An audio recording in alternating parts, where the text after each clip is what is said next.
Hello and welcome, independent researchers, skeptics, and all of humankind to Shadow Citizen.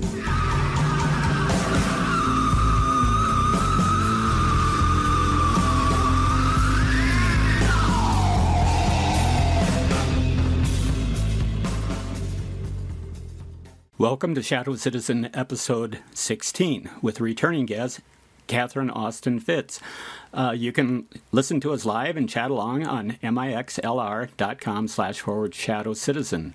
We're also simulcast on radioconfluence.com, and you can also listen to us right on our homepage, shadowcitizen.online. And we have a fan page there. We have some merchandise, so please check it out. My name is Rob O'Sell, and my co-host is Rachel L. McIntosh. And today is going to be an excellent interview and an excellent thing, but I want to really focus on something first. Can we say something first, Rob? Yeah, let's talk about it. We got a big announcement. Yep, let's do it. Well, our big announcement, we have to tell everybody, we got, after just 4 months of doing this little Shadow Citizen interview thing, that we got picked up by a bigger network. We're moving to a bigger network. We're going big time. So we're going over to, go ahead. Yeah, we're going over to Danny Romero's site. He listened to some of our stuff, and Jack Blood recommended us, and so we're moving over to American Freedom Radio. And so our new show we'll still have it on Wednesdays. It'll be a 2-hour show, and we're going to start at 6 o'clock Eastern. So we should have a lot more. We have a bigger platform now to talk to all these people and to share this information. And I'm so excited. I'm thrilled. I'm literally thrilled. And on top of it, I have my favorite guest with us today, Catherine Austin Fitz. And we are so happy to have her. She's the former Assistant Secretary of the U.S. Department of Housing and Urban Development, otherwise known as HUD. While there, she exposed the government's fraudulent accounting practices. Catherine is an experienced investment strategist and a critical analyst of the global financial system. She's a former Wall Street banker for Dillon, Reed & Company and founder of Hamilton Securities Investment Bank. She's currently founder of the Solari Inc. and Solari Investment Advisory Services. Catherine Austin Fitz has tracked billions and billions of dollars missing, government money that was missing, and led an alternative investment strategy designed to increase financial wealth while contributing to a more just and sustainable world. And I'm thrilled to have her back with us, Catherine Austin Fitz. Thank you for joining us. Oh, it's great to be on. It's great to be back. Yay! I was so happy after. Congratulations about your new moving to American Freedom Network. That's fabulous. It is. It's really exciting. Yeah. We worked out we have a little bit new music for the opening and a little new music for the ending. And it's going to be a little bit newer. And it's going to be a little cooler. And I can't wait till we get there. It's going to be awesome. Now, I want to talk to you. What's that? Okay. I was going to say fake news down, Shadow Citizen up. That's right. We're going to make a bumper sticker with that, I think. Now, I was lucky enough to participate in a webinar that you gave last time you came and spoke with us. It was, I don't know, what was that, 2 months ago or something? And it was fantastic. I took tons of notes, and I wanted our viewers, our listeners, to hear what you had to say. And this is really important because it has to do with local action. What you could do as a normal person in your own little world to kind of help yourself financially and change your own, you call it a financial ecosphere, to help. Right. I just want people to understand what that even is and how they can affect that. And this webinar that you gave was so good. And I wanted people to know about this. So the webinar was called Unpacking Your Financial Ecosystem. And the idea was to help people understand how the money worked around them, particularly the federal government money, because as we go through the changes that we're going through in our economy, there's tremendous opportunity to re-engineer our local economies in a way that create more employment and add to a higher quality of life for all of us. And, but step one is to first take the time to understand how your local financial ecosystem is how it works long enough to find and start to implement the opportunities. Mm-hmm. Now, for someone like me, I'd say, okay, that sounds really interesting, but I don't even know where to start. Well, I think it's very important to start where you're interested. So I always encourage people, some people are interested in food, some people are interested in local churches, some people are interested in civic activities. So step one for me is to identify, what is the area of most interest to you? What is the area where you know people, and where can you start to get engaged? So step one is to understand, where in the local economy would I like to add value. Step two is to then identify the leadership in those areas. Step three is to start to understand how the financial ecosystem works in that area, and then work out into your entire county financial ecosystem. So as a nuts and bolts matter, I like to start people with, in the area that they're most interested in. Because if there's opportunity in the area they're most interested in, that's where they're going to feel most engaged. Right. And I'll feel most at home for sure. Okay. Right. So let's say somebody's interested in, I don't know, let's try food, because foods. Go ahead. Food is something that everybody needs. Food. Yeah. Everybody needs food. Everybody eats food. And so, and what you tend to find in a lot of local economies, the people who are actively doing things and are engaged are the foodies. Either they're gardening, or they are participating with local farmers, or they're doing farmers markets. It changes county to county, because America just breaks down into 3,100 counties. Mm-hmm. But usually you have some version of the local food system. And what I like to do is identify the farmers and the restaurants that are both growing food locally and selling food locally. If there's a farmer's market, you're really lucky. And so the first thing I would study as a foodie is how the money works on food. How much are we spending on food, and how much of that is the local farmer getting, including how much are the local governmental institutions, like schools and prisons and different things run by government.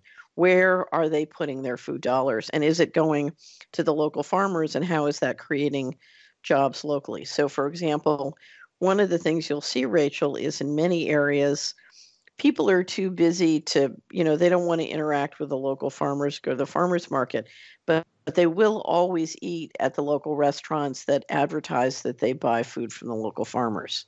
Uh-huh. So, it's very interesting. But the other thing you'll see is in many areas of the country, a tremendous amount of the food purchases come from food stamps. And there are real opportunities if you can get those food stamps eligible to be spent at the farmer's market or in other activities that support the local, it goes to the grocery stores where the local farmers can market into. So every area is.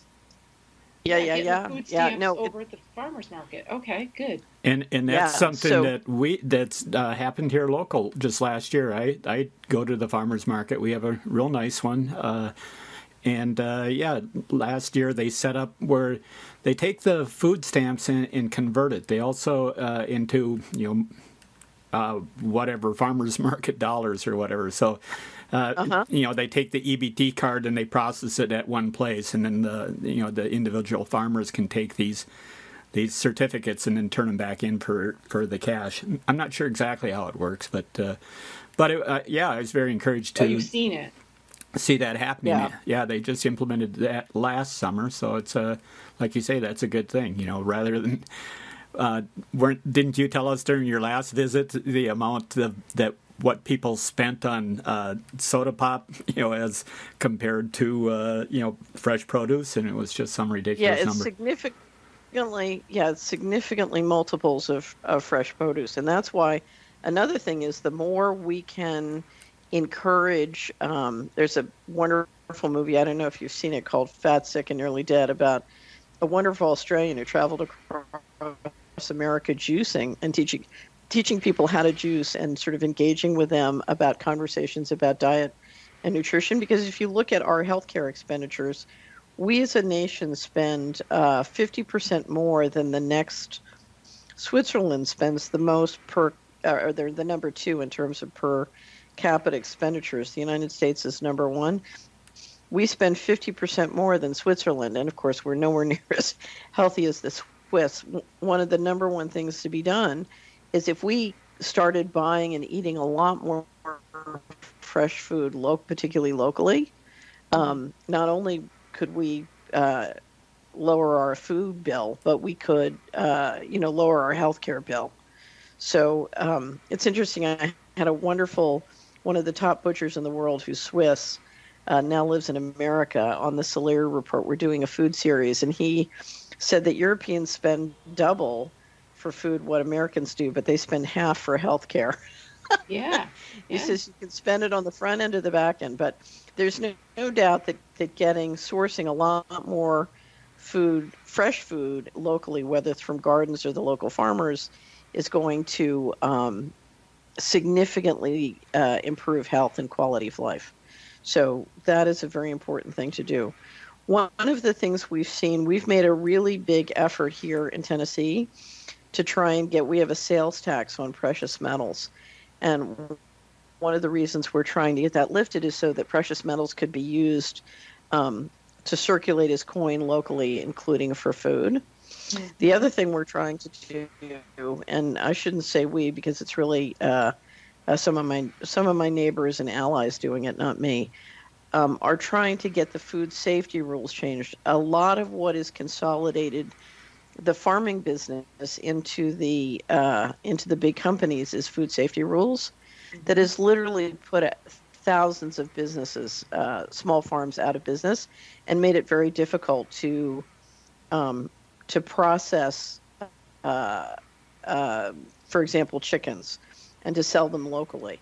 And so there's been a real effort to get the food safety rules re-engineered so that small farmers can do more and sell into the local markets. There's a wonderful small farmer named Joel Salatin who's got a great book, and it's called Everything I Want to Do Is Illegal.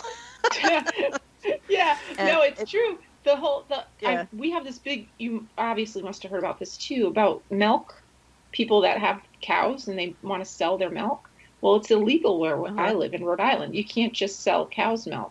And it was funny, I was down in Florida recently, and the guy behind the desk, he was from Poland, and he said, "You can't sell milk from a cow?" I was like, "No." He goes, "Why?" I said, "Because the state doesn't allow it." He goes, "Why?" I said, "I don't know. They're just mean people." And he was laughing. He's like, "This is crazy." I was like, "Yeah, welcome to America."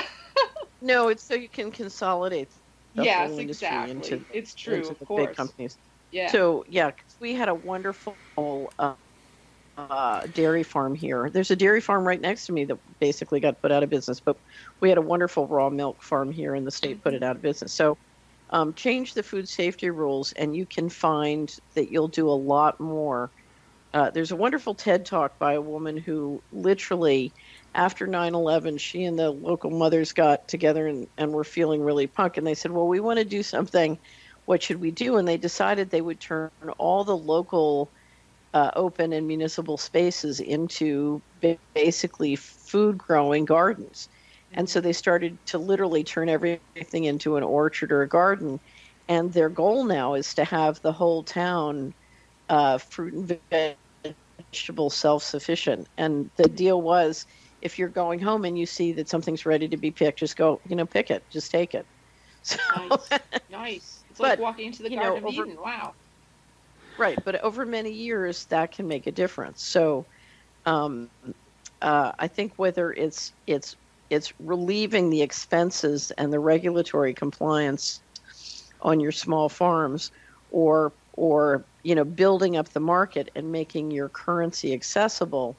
One of the things every local area needs is a local currency or different kinds of local currencies. And of course, politically, that's been near impossible to do. It's one of the reasons. Yeah, talk about this one for sure, because I find this is like impossible almost. Well, this comes to the financial system is being used as a control system, not as a financial system. Mm-hmm. And that's why this tricky game of complex rules, to centralize the economy, we've been trying to run the economy, just with a very complex thicket of rules. I'll give you a perfect example.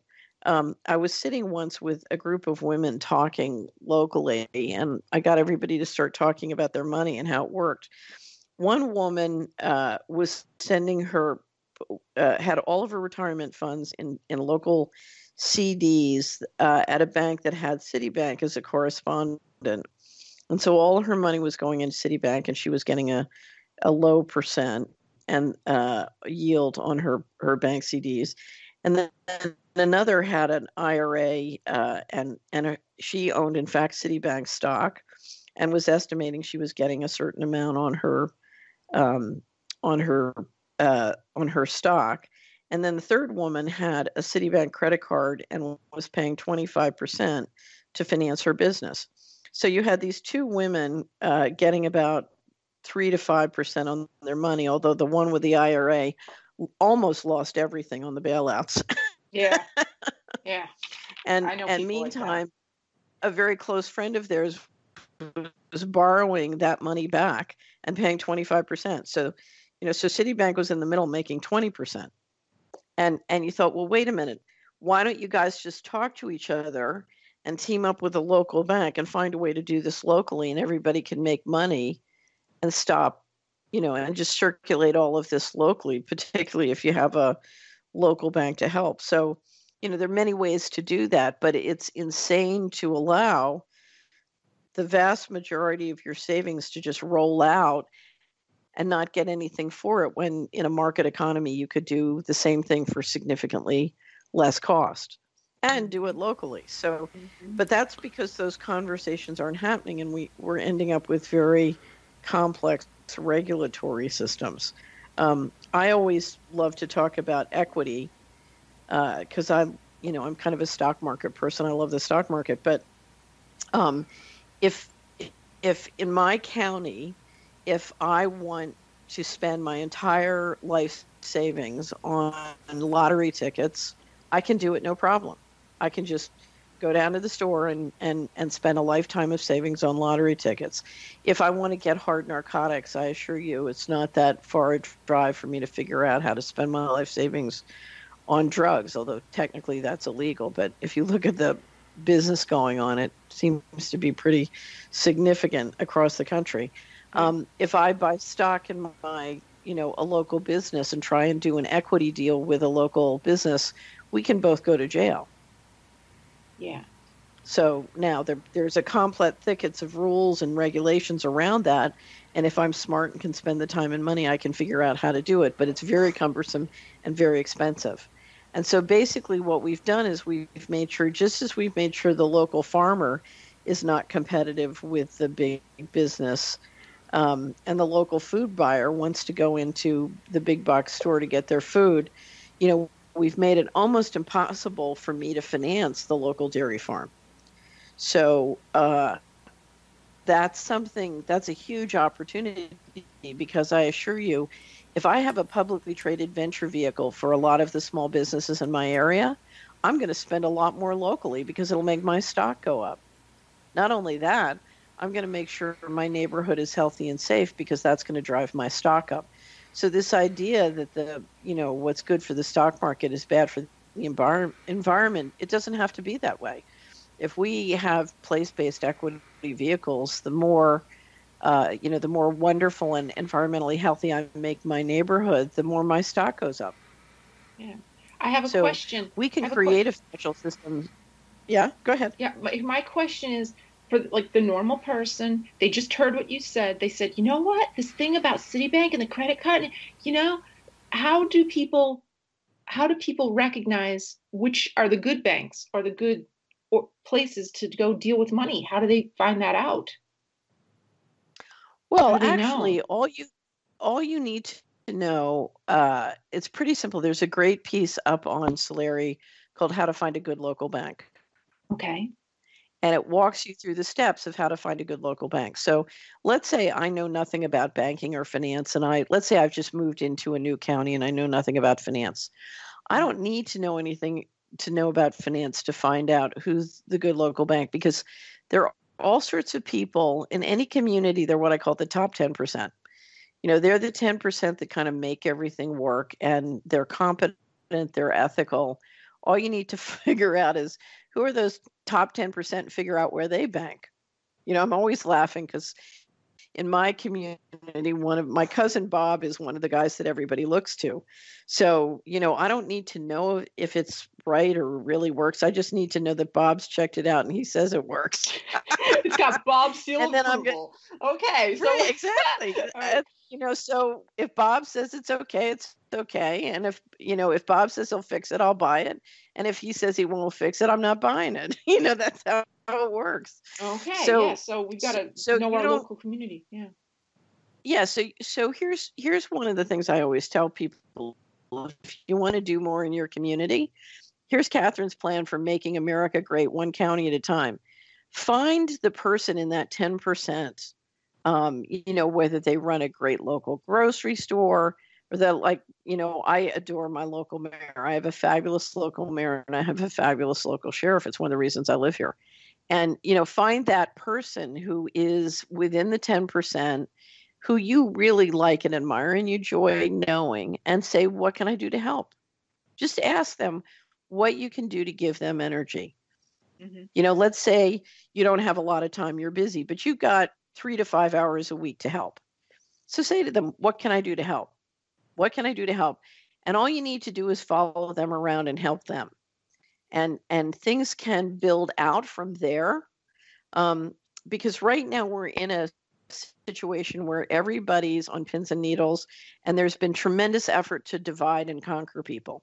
Yes. And so, and the other thing is we're all very busy. We have limited time. So, and you want to make sure that your time is well used and not wasted. And that's why you want to look around and see, okay, who's the guy who knows this community, who's getting something done, who's positive? Let me just see how I can help him or her. Mm-hmm. And, it could be, if your interests are spiritual, it could be somebody who leads a local church or temple. If your interests are civic, it could be somebody who runs the local food bank or a civic organization. If you're interested in politics, it could be somebody in the local municipality. Let's say you're an engineer. A lot of the most interesting municipal innovation is coming, through the engineering and operations. Figure out, go to the economic development department and figure out who that person is or help them. Or if it's in the local business, go to the Rotary or the Chamber and figure out, okay, what can I do to help? So, for example, I live in a community that put together and has developed a local art center, and, puts on their own plays, puts on their own theater, does all sorts of art shows, and it's quite wonderful. So that's a very successful operation. One thing people do is they try out and contribute, and they're in the local hee-haw show. so the way to get started is to figure out who's the person you most enjoy in that top 10% and help them. So find your version of my cousin Bob and say, okay, Bob, what can I do to help? Okay. So that's number one. Number two, if you're interested, first of all, do everything you can to bank local, shop local, and migrate your your support, your flow of resources into the local economy. If you're so inclined, get together. If there are people that you enjoy doing this with, get together with a group of local friends, have a potluck dinner, once a month, and have little discussions of what can we do to help ourselves economically. So one of the things, whenever people live near a great terminal market, I always say, hey, why don't you get together, form an action club, and start going down to the terminal, taking turns going down to the terminal market and, buying great organic food at wholesale. You can get much, much better prices. So there are lots of things you can do if you team up and do it together, but it's got to be practical, and it's got to sort of save you time or save you money, or simply make you feel safer in an environment where there's a tremendous amount of change. The last thing to do, and I really encourage everybody to do, is to start to learn how the money around you locally works. So we did that webinar on unpacking your financial ecosystem. And the thing to understand, if you're not financially inclined or you haven't studied how the money works locally, what you need to understand is if you just set aside a little bit of time and you keep learning and learning and learning about the finances in your local area, it will take a while before you start to see opportunity or things kick in.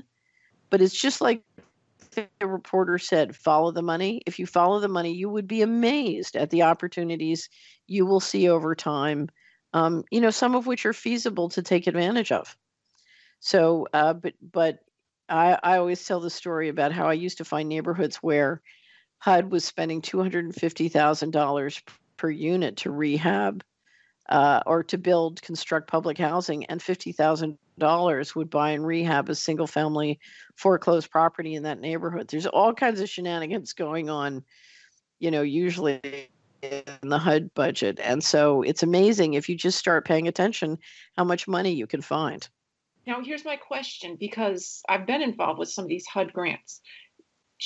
Is it okay to keep going to them to do these things? I mean, even though we know what... something, I avoid all government money. Okay, good. Okay. My wonderful ally, Franklin Sanders, says all government money comes with a smack in the face. Yeah. Okay. And good. what happens when you get, what happens when you get involved in government money is you find yourself learning and spending time in a direction that's not productive. And so ultimately, you want to do anything you can to learn in the direction of something that will support you in a market economy. Otherwise, you end up terribly, terribly stupid. And you open yourself up to, no, it's true. No, but it's true. It's true. Right. So I'll give you a perfect example. When I had my Washington investment bank, I was working as a lead financial advisor, including for HUD. And when I, as a result, I ended up in sort of an enemy of the state situation where I was litigating with the federal government because there was, the corruption was just had gone out of control. Anyway, and so what happened was to help warn people about the housing bubble, I started to do radio shows, and I had a terrible experience in the Bush administration with the New York Times, and then a terrible experience when I was litigating with the Washington Post. And when it happened, I said, that's it. I've had it with fake news. I'm never talking to these guys again from now on. I'm just going to talk to people. They're part of the corruption. I want nothing to do with it. So I started to just, as I did radio shows, people would email me questions and I would answer the questions, and I kept trying to answer the questions, and it just got bigger and bigger. And so I started an email listserv, and I just kept answering questions and questions. And finally, I needed server, I needed support, I needed help. So we started to charge subscriptions. And the next thing you know, I've got a business. So we have the Solari report. We have subscribers all over the world, and we're still answering questions. And but it grew into a business because I decided, something, I want nothing to do with government. I want nothing to do with government money. I want to help individual people. I want to do something that adds value to them. And I just started adding value. Mm-hmm. And it went on for years without me making any money. But finally, it just evolved into something that could turn into a business. And now it's a profitable business. Now it generates a profit. So it took many years, but it started with the premise, I have to add value to other people. And I have to find a way to be useful to people. I have to be of service to people. And it's really that virtuous cycle that makes a society intelligent and helps it grow. And that's the virtual cycle we have to get back to. And that's why intervention by the government in the economy, to the extent it has, helped centralize it. But it's basically destroying the learning metabolism. Mm-hmm. Yeah, I could see that for sure. I have now. This is a very basic question. Once again, I'm bringing it back down to this basic question. I know that here in Rhode Island, we've got credit unions and we've got banks, and lots of people will tell you go over to the credit union or go over to this bank. Do you have a preference for that sort of stuff to the credit union? Actually, my preference is which institution has the best governance and the best quality of services. And what I find in certain places, it may be the credit union, and other places, it may be the bank. So you're really looking for the highest quality of governance and management. And it could be either the bank or the credit union. And so I think what you've got, if I have a slight preference, it's for the community banks, because a lot of family wealth gets created by the private equity and community banks. So I bank at a community bank, in fact, that's owned by my cousins and has been for several generations. But the thing is, does Bob go to that community bank? Well, actually, that community bank is in Pennsylvania, so Bob doesn't bank there because we're in Tennessee. Can I break in here? Well, here's what was interesting. Pardon me? You probably don't remember this. You were on the Power Hour, and I called in there, and I spoke about the Minneapolis Federal Reserve President came to my city and spoke at the college, but it was kind of during a lull in the frac sand mining industry had kind of crashed, but he went out and he had dinner with the two community banks that have been here, over 100 years old. And I asked the university president, I said, well, did he go to, did he talk to people from Wells Fargo? And he goes, no, those people have all the access they need. He wanted to come down here and get his ear to the ground and find out what the local banks are doing. So that president is gone. And that president is gone. And now we have Neil Kashkari. So I thought that was... Yeah, sorry about that. But... well, it's very interesting. You'll hear stories of during the whole bailout process and different regulatory events since then, the local banks are just ready to tear their hair out because the great deal of effort has been done through the banking regulation to force the local banks to basically buy treasury securities as opposed to lend locally. So there's been a great effort through the banking regulation to basically shut off credit to local businesses. And it's one of the things that hurts a local community. Now, one of the things, I live in Tennessee, and one of the things you'll see is you still see a lot of small business activity in sort of the small economy and the local economy, and that's because we still have a tremendous number relative to other places in the country of local banks. Believe me, you want to have excellent local banks and excellent local credit unions. Very, very important to the health of a local economy. And if we're going to build local equity markets, you want to do that out of the local banks and very much in connection with the local banks, because they're the ones that have the deep knowledge of sort of the economics and the financial flows within the community. A lot of times that's where you're best. Talk about the top 10%. You got a bunch of really fine people, in those local banks and credit unions. And that's sort of intellectual capital you want to draw on. Now, one of the things I wanted to say is to me, the biggest drain on local economies is the loss of our young people. So the biggest investment you'll see in a local economy is people raise and educate their young people, and then the young people take off for Wall Street or Washington or big corporations. They don't stay on Main Street. And one of the reasons I'm so keen on building equity flow within communities is you want to attract the young people. You want to finance them. We want to Shark Tank our young people on Main Street. If we're going to integrate all the new dazzling technology, it's going to be the young people who are going to help to do that.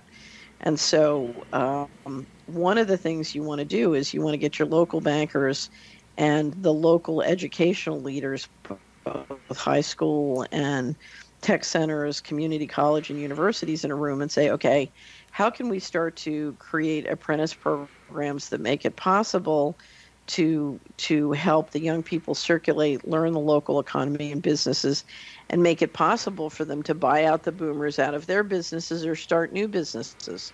Whatever makes sense by each person. It's very granular.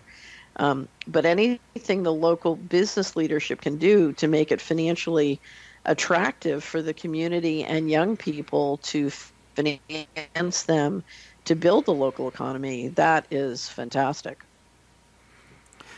I went out to, I was working this morning and I stopped in to grab something to eat, and it was at a quick store, and there was like a young woman in there, 25 years old, seemed clear, level-headed and everything. I put a $5 bill on the countertop, and she said, "Your total is $2.10. And I reached in and I pulled out a quarter. I said, "I got enough change. Here's a quarter." And she stood there and she started making change off of what the cash register told her. And I just said, "No, you just have to give me $3.10 back." And here it was $2.15, not.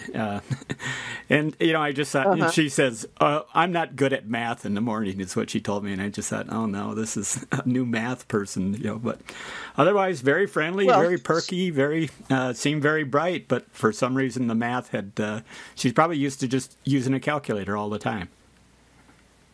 Well, here's the thing: if there's one thing you want to do for your kids or grandkids or young people to help them be financially successful in life, it's help them be great at math. So that's why anything you can do, particularly in the grade school and the high schools, to make sure you have excellent math. It was one of the reasons I just despise Common Core. I know. And because you must have math skills without a calculator. If you're going to understand how the money works in your life, it's going to be the less you understand about math, the easier you are to manipulate and harvest. Exactly. Yeah, it's true. It's actually true.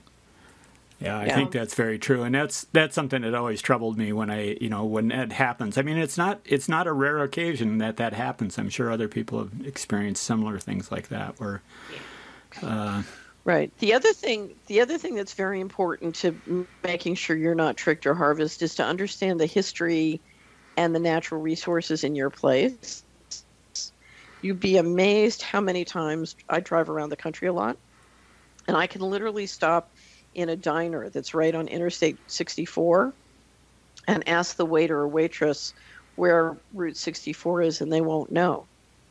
So yes. Yeah, I've had that happen too. People are like, I don't know what you're talking about. Right. So you're losing sort of an understanding of the geography and the mapping of a place. It's one of the reasons I don't use GIS software. I always have those big trucker maps with me, and I'm always mapping out the place wherever I go. Now, I may use GIS on top of it, but I really try and make an effort to understand what's going on in the geography and the economy of the places that I'm driving through. And what's frightening is that you can tell the young people have not been educated. There's a wonderful group in Vermont that has something called Quests, Community Quests, and it's a treasure hunt organized around the history and the natural resources in your place. So if you can help the kids really learn math, just excellent basic math skills, and learn the natural resources and the history of their place, they become much more immune to being harvested or tricked. It's pretty interesting. One of the things that I like about my local community is every year at Halloween, the Historical Society dresses people up in period costumes, and they give a tour of the local cemetery and talk about, the founders. And, wonderful! It's pretty cool. It's wonderful. A cool idea. Yeah, that's really wonderful. Well, one of the things that's going to happen, the president's new budget is coming out in May, so we'll see what is proposed. But what is happening is that, and one of my favorite quotes of 2016 was the German finance minister staying at the G20 meeting in China He said the debt growth model is over. There are no reforms that aren't real reform. There are no changes that aren't real reforms. And what he was saying is, we can't just print paper and throw it at problems. Now we're going to have to change. And unfortunately, what's happened in America is for 50 years, we've just printed more and more debt and basically paid everyone to not cause trouble. And so we've built up enormous inefficiency. So if you look at the healthcare problem, people are angry at Congress for not being able to solve the problem. But Congress's inability to solve the problem to a certain extent reflects a series of realities. So number one reality, the pharmaceutical companies are not subject to market forces. If they were, prices would be very different. Number two, the American people need health care. They don't need health care insurance. And so by adding in a layer of financialization through the insurance companies, we've added cost to it that is completely unnecessary. Yes. Third, we've litigated and regulated the doctors into a state of, into a nightmare state, which has dramatically increased their expenses and, I think detracted from their ability to spend time or help with healthcare. Four, we've organized a lot of it so we can digitize everything so Silicon Valley can re-engineer it. I remember when I was out in Silicon Valley, I used to have a company out there. And one developer was talking about how they could re-engineer over $1 trillion of labor out of healthcare once they got everything digitized. So, so that means Silicon Valley makes the money and $1 trillion of employment income goes away in the heartland. And then finally, five, if you look at how people are living and what they're eating, if we spend 5 times more in carbonated drinks than we spend on fresh fruits and vegetables, there are no solutions. So the general population has to change their behavior, including dramatically, but that means the whole agricultural industry has to change, because whether it's fluoride in the water or GMOs, it's the poor quality of nutrition, that's harming us. So if you go throughout the entire ecosystem of healthcare, what you're talking about is the uneconomic, the frightening economics of the healthcare system is not a problem. It's a symptom of running a highly industrialized, centralized system that doesn't make economic sense. Yeah. If you're going to change the system, you got to change the fundamental basic economics. And all these different economics have been held up and pumped up by government debt. If that government debt is going away, then guess what? All these different systems are going to have to change. I think Jim Marrs, that somebody asked him if he thought there would ever be a cure for cancer, and he replied, well, as long as there are more people making a living off of treating cancer than there are people dying from cancer, the cure is probably not in sight. And there are many cures for cancer. There are tons of cures for cancer. They've all been suppressed or stopped. Yeah, absolutely. So, and the other thing we know is that if you want to heal disease, all you have to do is strengthen the immune system and detox. If you drive around America, to me, the number one cause of most disease is skyrocketing toxicity. Mm-hmm. And that toxicity is skyrocketing for a number of reasons, but one of it is global spraying. We're spraying heavy metals over everybody's head. Of course they're getting Alzheimer's. Of course they're getting more toxic. Of course they're getting cancer. I mean, if you look at just what we know. We have pediatric Crohn's disease. We have pediatric MS. These are things that never happened before. I agree with you. So if for more than a decade I spray heavy metals over people's heads and put heavy metals in all sorts of different products that they use or consume, it's a no-brainer that these things are going to happen. If I put metals in vaccines, it's a no-brainer that people are going to get mercury poisoning or autism. Mm-hmm. So I think we know a lot of what are causing the problems. Now, an extraordinary amount of fake news is financed to insist that those things aren't causing the problem. But if you just look at the cancer cures that have been suppressed, or the doctors who are relatively successful at curing cancer with natural methods, i.e. highly economic methods, basically we have an economy being run to create and protect monopolies as opposed to let markets work. Yes. And I've got to relay a story. It just happened to be last weekend or the weekend before. As a lot of our listeners know, or maybe not know, I have MS, and I had a relapse. And when I had this relapse, I went to my naturopath, homeopath. She gave me my remedy. Within 3 hours, I was able to walk around. I was dancing in the kitchen. I was like calling my mom, "Mom, look at me, I can do."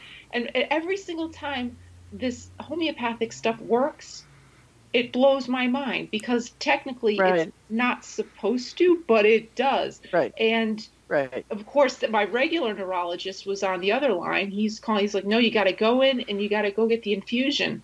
And my mother, she's a nurse. She's been a nurse forever, and she witnessed me doing this walking, and then she's listening to this neurologist. And I called back the homeopath naturopath, and she said,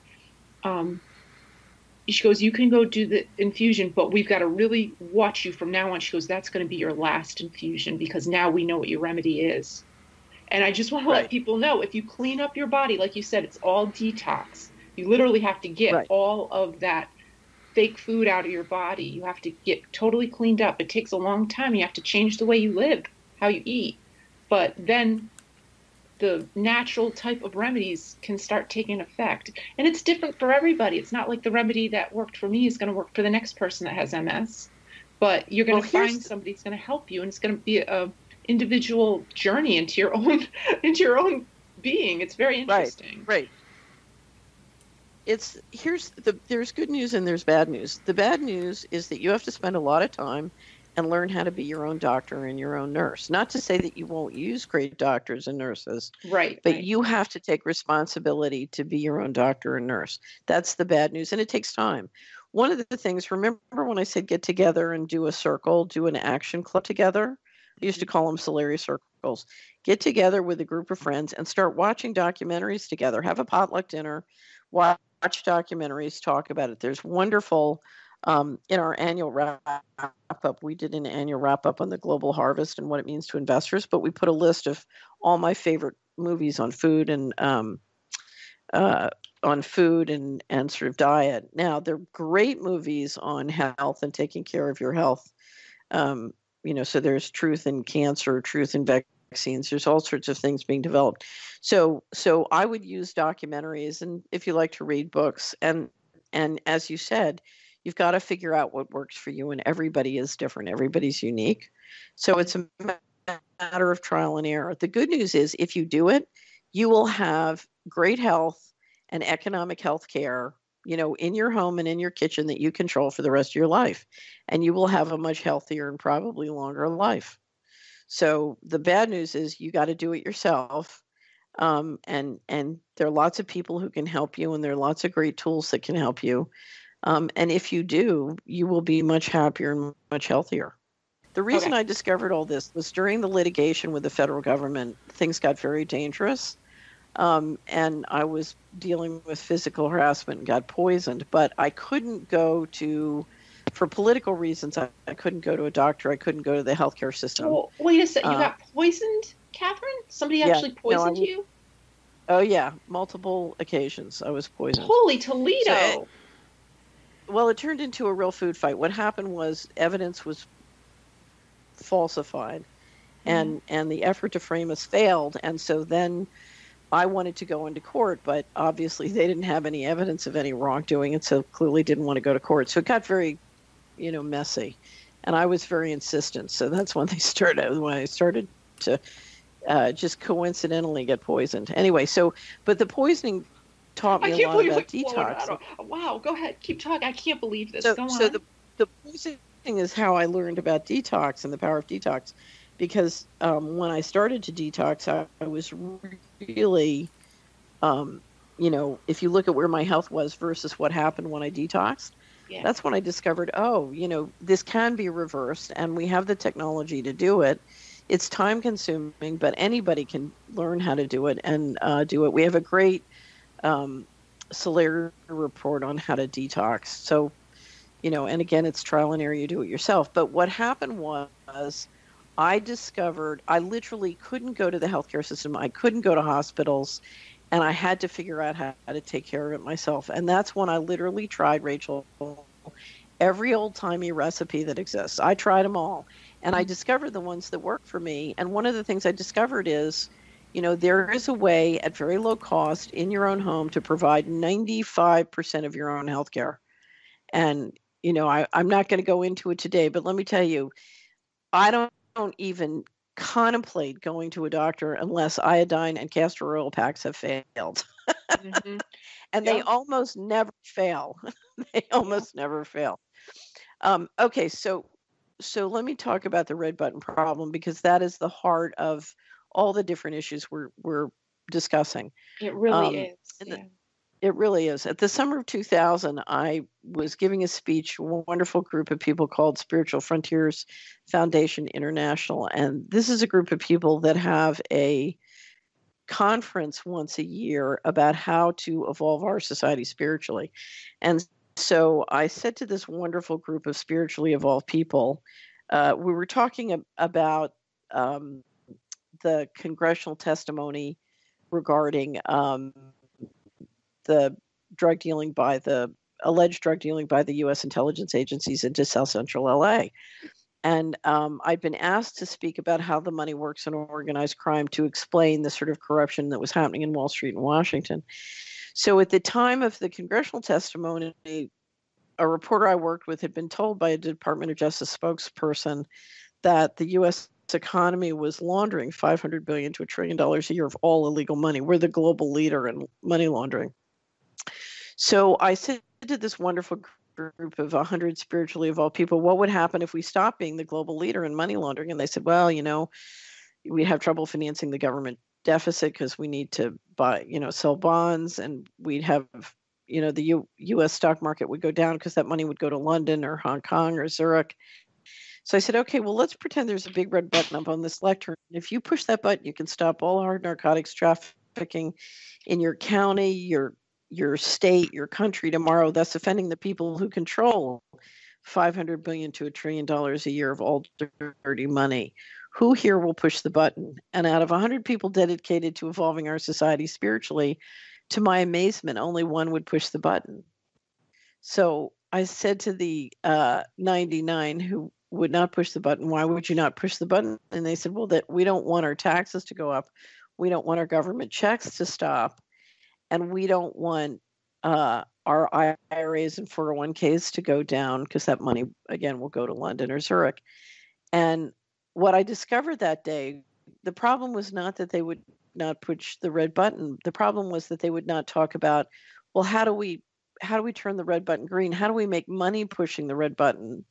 Because then we can push the red button. So this gets back to the problem that our economy is dependent on a war economy. I know what's happened to a certain extent to Donald Trump. He got in there ready to change things. And what he discovered is in America doesn't want to push the red button because they want their check. Yeah, and so when you told us if making story, America great again. Well, go ahead. Yeah, when you told us the story about the credit unions and the farmers markets, I could see lots of people going, oh, yeah, that's great. I'll go do that. And then I could see them still using their Citibank credit cards. Or, you know what I mean? They'd be like, okay, let me go to the People's Credit Union. But they'd still have this element of, because they want to get their Social Security check. Well, but it's not so simple. So I live in a neighborhood where I don't, it's an hour, it's either a 20-minute or hour drive to get to someplace. So I buy, increasingly over the years, I buy a lot more online because I can't buy it locally. Right. So it's a chicken and egg. So don't try and be perfect. Try and be sensible about what you're trying to do is flow your resources into the people who will be good to you and take care of you. So one of the reasons I bank at a local community bank is I'm much safer. I'm much safer from fraud. I'm much safer from a hiccup in the derivative system. And I'm banking with people who are competent and honest and, wouldn't defraud me. So, so you want to do this in a way which is energizing for you. Mm-hmm. Now, if you have a credit card in one of the banks that was, responsible for the bailouts and is clearly involved in major corruption, then you need to get that out of your wallet, because spiritually and energetically, that's affecting you. If you flow resources and money into something which is energetically, bad for you, that energy is coming in. So I just think as a spiritual question, if you, our Solari coin on the one side says, do unto others as you would have them do unto you. And to the extent you can, finance unto others as you would have them finance unto you, because the reason Congress can't solve healthcare and many other problems is everyone in America is making money off of doing something which is harmful to people. Yeah. This, let's talk about, I always say the reason we are on the land we are is because when our ancestors came here, we murdered the 60 million people who were here and stole their land. And if you look at what we're doing with our plan to regime change 7 countries in 5 years, which is now turned into 16 years and counting, we're talking about genociding millions of people globally. Yeah. So the American people have been living off of the genocide of people in the emerging markets and the developing markets for generations. What do you say to the people who sense this very deeply? There are people who sense this very deeply, and they have basically jumped off of the system of, they've checked out, kind of. They don't, they're off the grid kind of thing. But they don't know how to get back into they don't want to be off, but they want to be off because they know what you just talked about. The United States dollar is behind a lot of really evil things. Right. But, so what they want to do is you want to build wealth on an independent basis. Mm-hmm. So, what you want to do, it's very practical. You go through the day and you go through the year, and you want to focus on doing those things that help people, that create value for individuals, and do it in a way which makes money for you and builds wealth for you. Mm-hmm. So there are plenty of things that we can do, and there are plenty of companies in an open market that make products and services that really help people. If I walk into my bathroom and get a Band-Aid and put a Band-Aid on a cut, that Band-Aid's really useful. There are millions and millions of functions in the economy that are useful. So I think it's really important for each one of us to learn and develop skills which are exceptionally useful and build wealth that way. And it's just a matter of engaging throughout your life, whether it's as an employer or as clients and customers if you're an entrepreneur, or the businesses where you shop. Every time you go throughout your life, in every aspect of your life, as much as possible, you want to engage with other people who are ethical and competent and flow your energy to them and let them flow their energy back to you. It's very interesting. To a certain extent, I have a very lovely life now because I travel around the world, and where I go, we try and have lunches, and I have lunch and meet with my subscribers who are wonderful. So I'm going from town to town, meeting all these fabulous people. It's funny, we had 2 lunches last year and the year before in New York City, and we had Richard Dillon come to speak, and we had these fabulous lunches at one of my favorite restaurants in New York. It's quite hoity-toity. And we had these fabulous lunches and long conversations about what in the world is going on, and it was wonderful. And, so there's an advantage if you can organize your life about serving and working with and knowing wonderful people. Well, we definitely have to go to a 2-hour show because we're out of time again already. So, wow. Catherine, thanks for being here. And, I could just listen to you forever. So this has been so great. Too. Catherine, thank you so much. You're great. Thank you. You guys have a wonderful day. You too. Bye-bye. Welcome to Shadow Bye now. Citizen with Rachel McIntosh and Robert Sell.